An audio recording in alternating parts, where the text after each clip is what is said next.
Hey guys, Shane here. Today we're out in the woods coming up this pretty awesome trail, and I'm going to show you guys the HotAsh Stove. You guys know I did a preliminary burn on that. I shared that out on some social media aspects, but today we're going to take a more intimate look at the stove.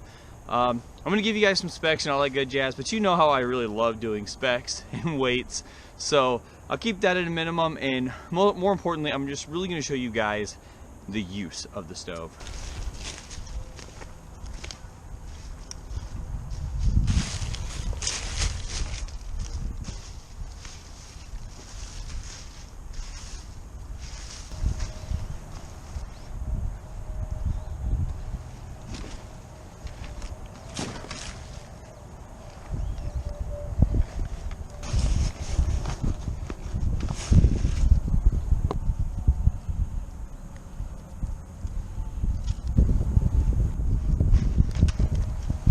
This is how I normally set up my kitchen when I'm out in the woods.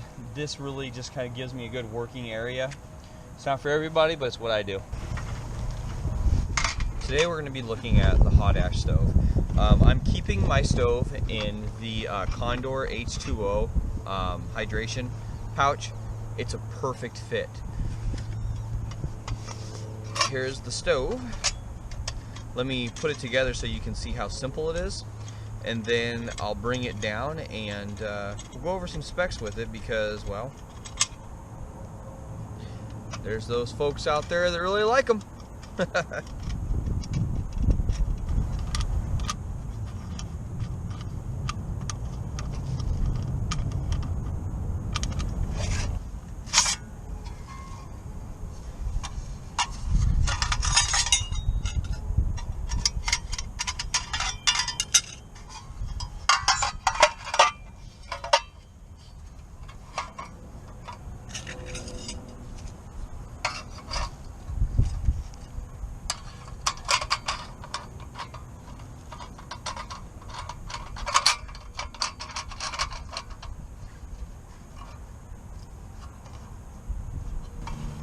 There's a really nice tab right here and here, and they match like that.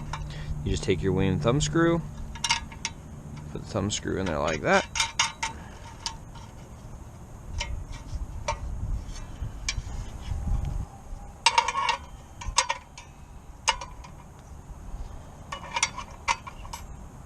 Alrighty, so here we go with the specs of this little HotAsh stove, which is actually quite the gem.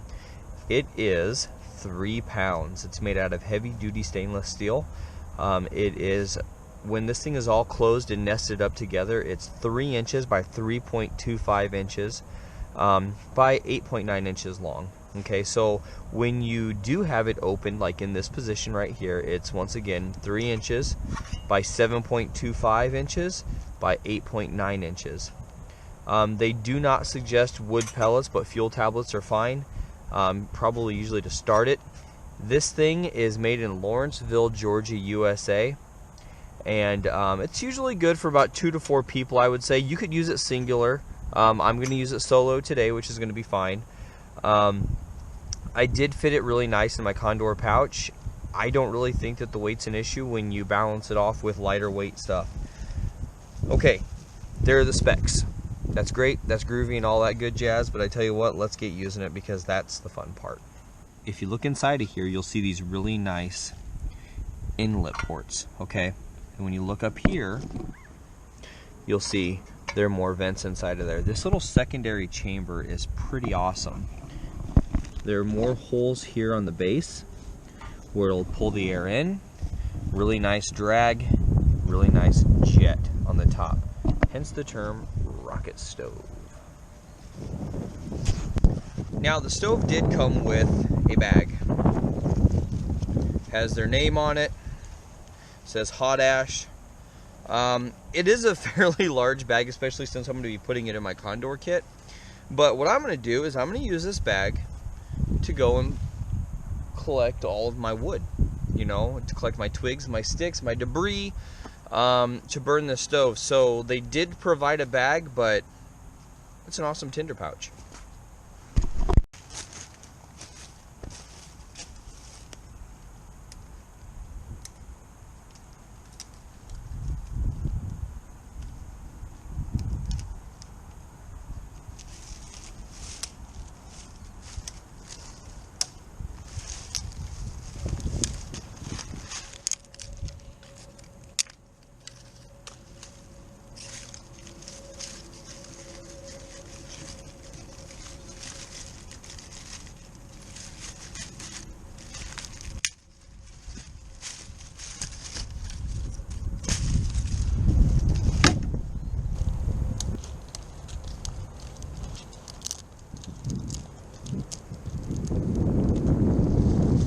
Alright, I would say I was able to get quite a bit of wood in here, so this is definitely something good for a start.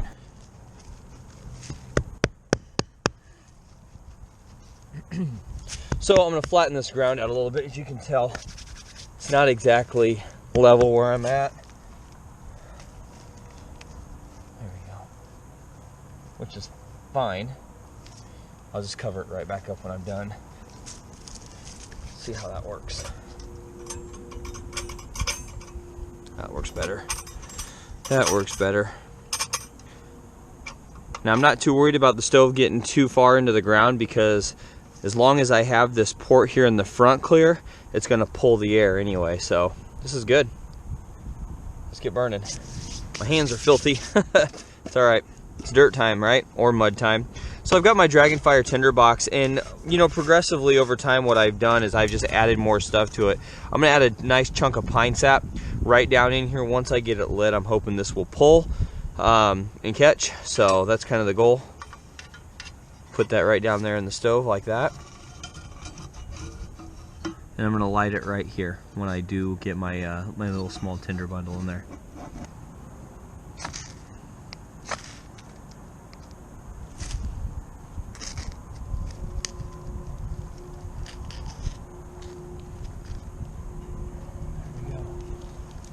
Oh yes.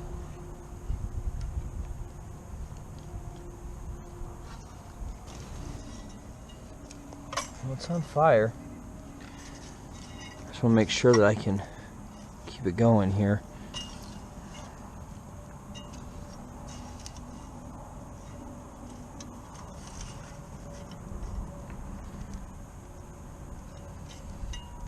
Already see up top here. Man, see if I can get you a better view down there. You can see what's burning. You can see I don't have anything in there but just my twigs, and they're catching in that piece of sap. I used 2 cameras, so I tried not to miss anything I was putting in here for you. So I really want you guys to see just how good this was. Yeah, it's definitely got that sap. It sounds almost liquid when it's igniting, which is kind of cool.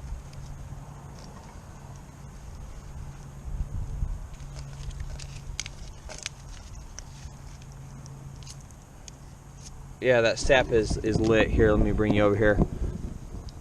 You see that? I don't want to get too far above it, but that's that pine sap burning. That's cool.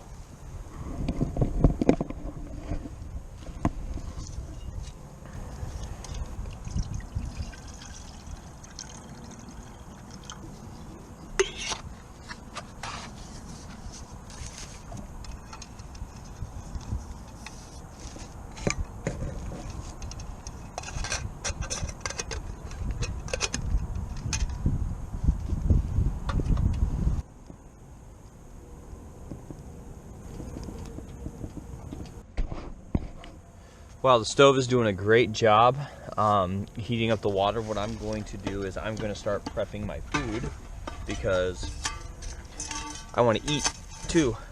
So what I'm going to do is I'm going to make, this is going to sound really funny. Let me pull my food bag out of my bag here. I'm going to make some steak tacos. Oh yeah.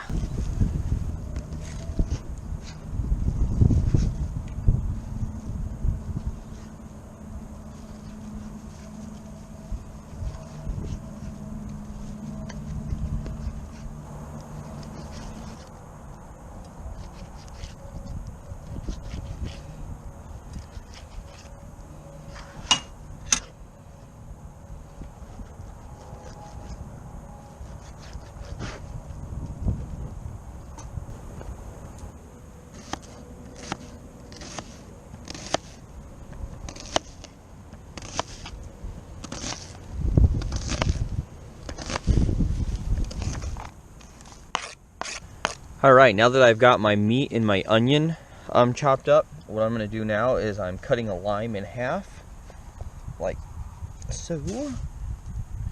And I'm going to use the juice of a whole lime in here. So you can probably hear the stove going off. And the time that it's taken me to not even do the other half of my lime and just kind of get this food prepped, my water's already just about to boil. Actually, my water is boiling, so that was fast. All right, that was way faster than I was planning on, just because it's only about 30 degrees outside right now. But let me paint over here. As you can tell, the stove is working phenomenally. It really is. It's pulling good. It's burning good up there. Which is really good because I figured I would get my coffee. I'm gonna have this white mocha kind of ready as I was. Oh man, that pine sap smells good too. Woo! And then I've got this lime steak and onion mix that's really smelling good. Good thing I don't have bears around here. Goodness, I'd be dead by now.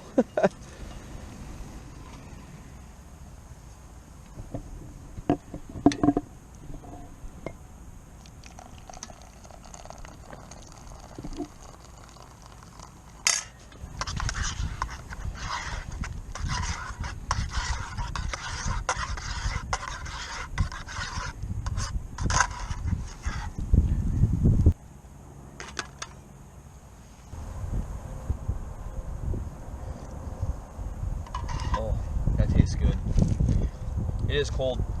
It's let me look here. It is right at 31 degrees Fahrenheit, so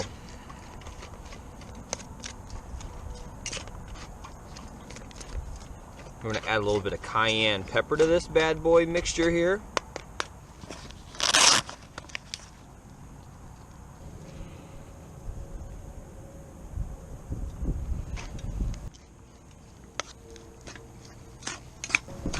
All right, so I want to show you guys something that I've been finding out with this stove. You see that? That is some serious rocket stoving. All right, so here's the thing.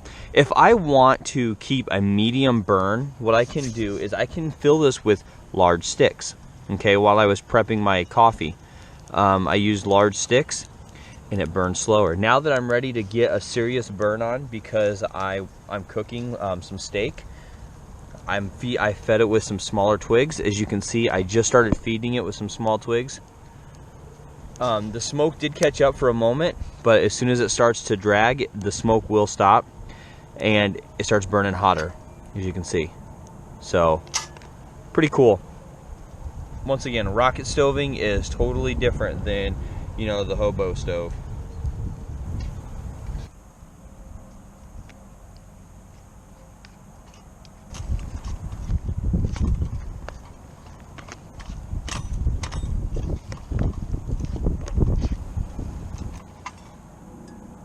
Look at that flame. I'm gonna come in and try some of this meat. Now I did cook it in lime juice. Let's see. Oh my goodness. Oh my goodness. I'm gonna let it cook a little bit longer. The meat is tender. If I can get some more there. I'm gonna let it keep cooking in the lime juice a little longer. Such a great flavor. As you can see, the stove is still kicking some serious booty. Look at that. Boom! It's awesome. Really loving this thing. This is a rocket stove, okay? This isn't like a hobo stove. This isn't, you know, a multi-fuel stove. Even though they do say that you could use a fuel tablet in there, or a fuel tab, you could probably even use like a gel or a fire starter. I'm gonna try to use some fire starters in there next time just to see how it goes. Just because there are times that I do use different ways to start fires. Bob Knight sends me those the egg drop fire starters, which I really enjoy those. I'm gonna see how those will go in with this. Thing is those fire starters that Bob sends me lights up so fast, or they light up so fast, this stove might go into instant rocket mode, which is cool. So we'll check that out. And there's some other things that I do use. I did bring some wet fire with me just in case, but I happened to find a bunch of dry wood. As you can tell, I got lucky. But it has been raining. The ground's been drying, excuse me, right here, just because I'm cooking, but when you see me set it up, it was all mud. Do you see that pull? How it's pulling the flame through? That is so cool. All right, I'm gonna pull my taco meat off here. Let me try it. Oh, hot. It's good. Warm up my tortillas. Woo-hoo-hoo! A little bit. A little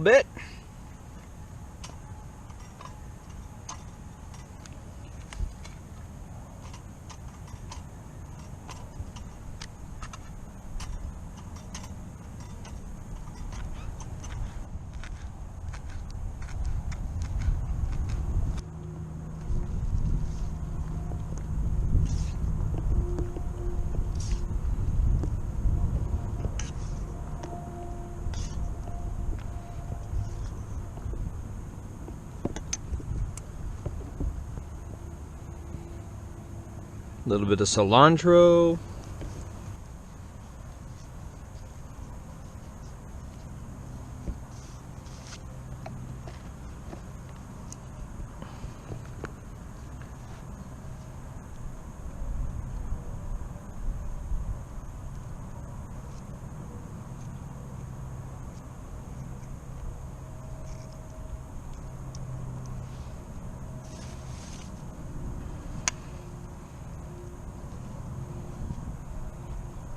Avocado.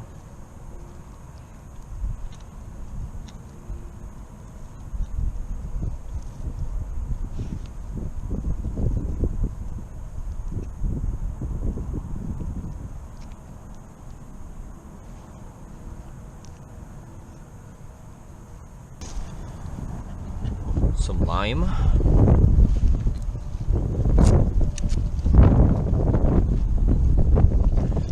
Some tapatio.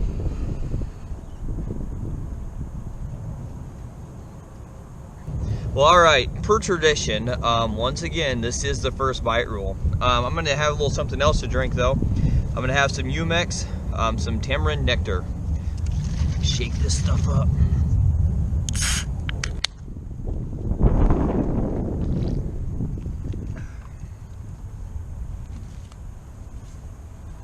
Get some of this lime juice here on my tacos. I've got a lot of taco to go through, so.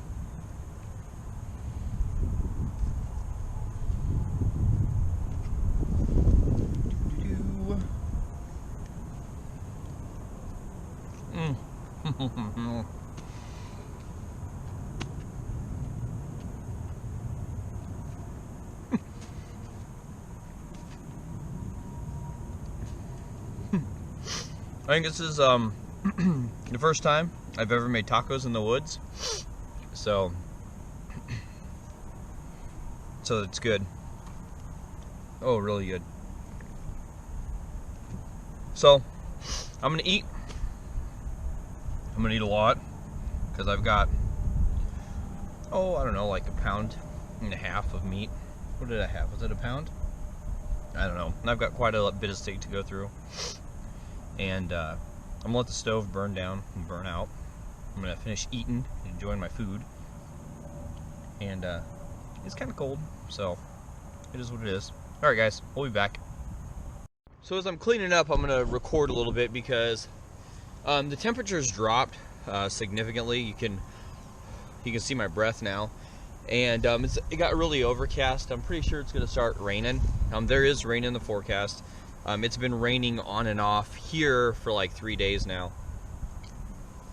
But a couple things I want to mention, I want to talk about a little bit. And some things for me that were kind of cool. One, getting the stove in and seeing this big, huge bag, I was like, good Lord, what am I going to do with this big old bag? I mean, I'm not going to wear it as a backpack. You know, I put my stoves in my own bag, okay? This time I've happened to been using my Fjallraven bag for quite a while now, and so I put this in the front of the Condor pouch, intending to use it. Excuse me, I have the hiccups. for a tinder pouch, and it worked out great. Even having these handles on here, once I had it full, I just threw it around my shoulder, didn't have to worry about anything, and I just kind of kept doing my thing while I was looking for tinder. Staying with me. I really like it. Putting the HotAsh stove. Oh, and I do carry another fire starter kit with me as well, which goes in the front of this. But having the stove just do the type of job that it does was extremely worry-free. I found out really quick. I've only used the stove 2 times now, that I can control the heat, so I like that. I realize if I use smaller sticks, I can get a super hot, super fast flame. Okay, cook time, boil time. Bigger wood, like I stated before, the larger, thicker wood, it burns slower. I have a medium flame. That's kind of like a simmer mode. So, whew, that wind got cold, Lord. So, anyway, I'm gonna pack some of this stuff up because I've got kind of my kitchenette area around me right now with my food, my ingredients, and stuff like that. And I'll get back to you guys when I'm on the trail.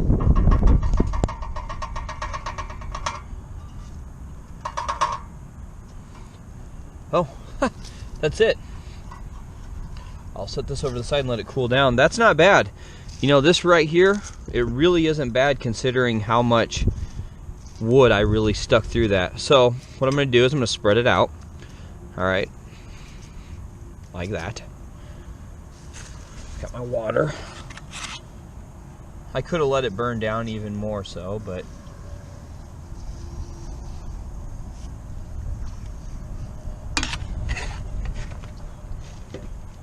take a stick, make a nice muddy mixture out of it.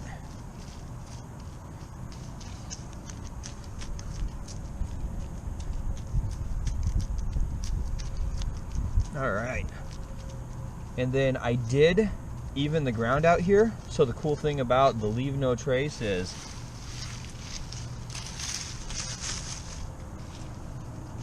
whoops, spill my drink on me.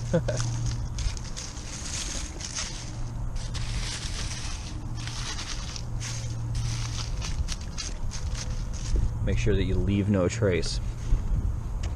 Cold's messing with my camera for some reason. Well, like I told you guys, I do carry a Leatherman on me. One thing that I wanted to point out was when the stove is cooled down, I noticed before that I had a problem taking these. Oh, and now they're not that tight. They stick out about 3 threads. These are 1/4 20 threads, so they're 1/4 20 bolts that run through here for these thumb screws. But when I use it the first time and I tried to crack them loose, it was extremely tight. And you know, I carry a Leatherman on me. Not everybody carries a multi-tool on them, but it's just a good idea to have one because you are pulling threads out of something that was a fire chamber or a heat chamber at one time. Now, I've got a couple remarks about people saying, well, what if you lose, you know, your thumb screws? What are you gonna do? That's just more parts to lose. Well, then don't lose them. I mean, lots of stoves come with parts. I mean, if you're going to lose it, I can guarantee that if you contacted HotAsh and said, hey, I lost my thumb screw for my foot or for the footings, but they look like they're 1/4 20. Pick up a bolt, you know, if it's an emergency. It may not be as easy for everybody as it is for me, but just be careful with your stuff when you're out in the woods, okay? I've lost stuff in the woods before. You know, it happens. But just be careful, okay? I really enjoyed using the stove. And it's going to get more use, definitely. Alright everyone, well, I'm walking out of the woods right now, and here I am just kind of going over everything in my mind of, you know, what I had done, what the stove had done, and any closing remarks that I have about the stove. And I don't really. I think I've said all that really needs to be said about the stove, you know, in my own opinion. I'm hoping that the video that I had done and the cooking that I had done kind of speaks for the stove, and the stove speaks for itself. because initially that's what I want. I want to be able to show you guys stoves and have you make a decision based on what you see, not on necessarily what I say. Everybody has their own opinion, of course, and here is mine, since this is my video and I get to say my opinions. I thought the stove was very workable. I thought it was very user-friendly. For somebody who's only used a handful of rocket stoves, I found it very fun and yet intriguing, because, you know, it's a different concept from most of the other stoves that I use. It's almost border gasification with the way that this stove works with that dual chamber underneath. I think that if you're not familiar with a rocket stove at all, that you may have some issues with it, and it is not the stove's problem. I think that, once again, I think that as long as you don't overfill it, which that's proof that I've done that, as long as you don't overfill it, some good dry wood right there, that you should be fine and get a nice good burn. Using the stove a couple times will kind of make you become more familiar with it. I've used it 2 times, and I'm by no means a master on the stove, but you know, it's enjoyable, and I've kind of found out some tweaks and things that I can do. Any issues with the stove that I can see? No issues with the stove. It is a 3-pound stove, but that allowed me to, you know, lighten up my load and my pack weight in other ways. Do I think that it is a backpacking hiking stove? I think it is more of a hiking day hike stove. I wouldn't necessarily like backpacking a 32, 40, 50 mile hike. Not necessarily. But most people are going to go out there and cook full meals and stuff like that. They're not going to be going 30, 40, 50 miles, you know, on a hike. That's just not what they're going to do. So I think the stove is a good stove. I think that it has a place, and it's fun. You know, it is. It's just a fun stove to play with. And yeah, you know, most of the stoves, the bigger stoves that I use, I wouldn't take, even though they are backpacking stoves, I wouldn't take them on a large backpacking trip. I'm probably going to bring a small stove, you know. But that being said, that's a total nother deal. This stove was fun. I had no problems with it. I didn't starve my fire at all, except for the one time that I overfilled it. But I pushed my coals back, I let them catch up, and it was fine. So, once again, I hope that the stove will speak for itself. And you know what? Thanks for coming along with me. I hope you enjoyed it. And until the next one, we'll see you guys later. Bye-bye.